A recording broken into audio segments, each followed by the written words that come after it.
بسم اللہ الرحمن الرحیم۔ حضرت عائشہ رضی اللہ عنہ سے روایت ہے کہ رسول اللہ صلی اللہ علیہ وآلہ وسلم کسی مہینے میں شعبان سے زیادہ روزے نہیں رکھا کرتے تھے۔ شعبان میں آپ علیہ السلام پورے روزے رکھتے تھے۔ ایک اور روایت ہے کہ آپ علیہ السلام شعبان کے اکثر روزے رکھتے تھے۔ علماء محدثین ان دو حدیث کی تشریح کچھ یوں فرماتے ہیں کہ بسا اوقات آپ علیہ السلام شعبان کے کچھ روزے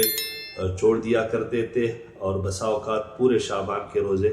رکھتے تھے۔ ان دونوں حدیث میں علماء تدبیر کچھ یوں فرماتے ہیں کہ جس صحابی نے جس طرح آپ علیہ السلام کو نقل کیا، جس طرح آپ علیہ السلام کو دیکھا، اسی طرح روایت نقل کی۔ یعنی اگر کسی نے دیکھا کہ آپ علیہ السلام نے شعبان کے پورے روزے رکھے تو انہوں نے اس طرح روایت نقل کیا، اور کسی نے دیکھا کہ آپ علیہ السلام نے شعبان کے اکثر روزے رکھے تو انہوں نے اسی طرح روایت نقل کی۔ ایک اور روایت ہے کہ شعبان میں اللہ کے سامنے بارگاہ الہی میں بندوں کے اعمال پیش کیے جاتے ہیں، تو آپ علیہ السلام فرماتے کہ میں یہ پسند کرتا ہوں کہ میرے اللہ کے سامنے اعمال پیش ہو اور میں روزے کی حالت میں ہوں۔ لیکن آپ علیہ السلام نے اپنی امت کو 15 شعبان تک یعنی نصف شعبان کے بعد روزے رکھنے سے منع فرمایا، اور یہ علماء فرماتے کہ یہ اس وجہ سے منع فرمایا کہ چونکہ 15 شعبان کے بعد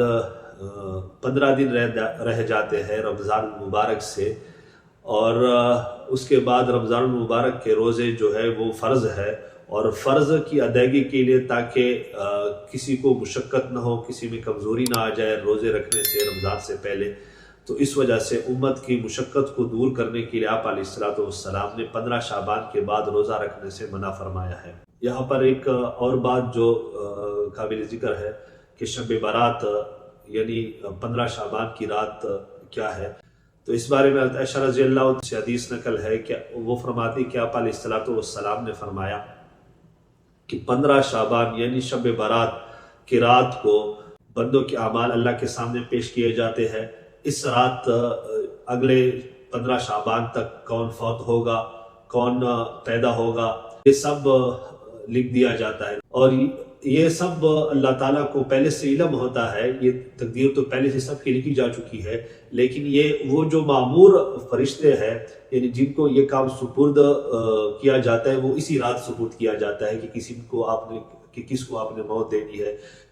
کون سا بچہ پیدا ہوگا،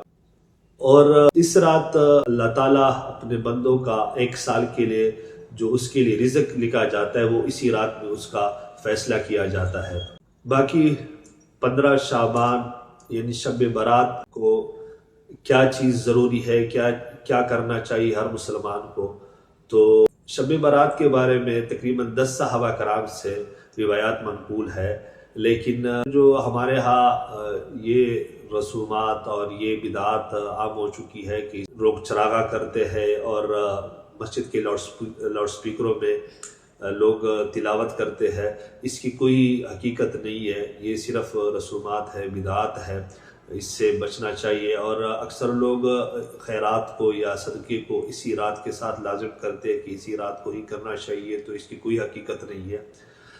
جو حدیث مبارکہ ہے 10 حدیث مبارکہ شب برات کے بارے میں منقول ہے صحابہ کرام رضوان اللہ علیہ مجمعین سے، اس میں کسی حدیث میں بھی اس چیز کا تذکرہ نہیں ہے۔ ہاں جو حقیقت ہے وہ بیان ہو چکی ہے کہ اس رات صرف بندے کے اعمال پیش کیے جاتے ہیں، اور اس رات رزق کا جو معاملہ ہے، رزق ہے، وہ بندے کا لکھا جاتا ہے، اور یہ لکھا جاتا ہے کہ کون فوت ہوگا، کون پیدا ہوگا، تو اس کے علاوہ باقی اس کی زیادہ حقیقت نہیں ہے۔ ہاں اس رات نوافل کا اہتمام کرنا چاہیے، عبادت کرنی چاہیے، لیکن کوئی خاص عبادت جو ہے اس رات کے بارے میں منقول نہیں ہے۔ علماء فرماتے ہیں کہ بہتر یہ ہے کہ اگر اس رات عشاء کی نماز باجماعت پڑھ لی جائے اور صبح کی نماز بھی باجماعت پڑھ لی جائے تو یہ سب سے بہتر ہے۔ سب سے زیادہ بہتر جو ہے وہ تو یہ ہے کہ گناہوں سے بچا جائے۔ اگر ہم گناہوں سے بچ گئے تو یہ سب سے فضیلت والی بات ہے، سب سے زیادہ ثواب والی بات ہے، اور اگر ساتھ میں ہم نے اللہ کی عبادت بھی کی، نوافل بھی ادا کیے تو یہ تو سونے پہ سہاگا ہے، یہ تو بہت اولیٰ ہے۔ لیکن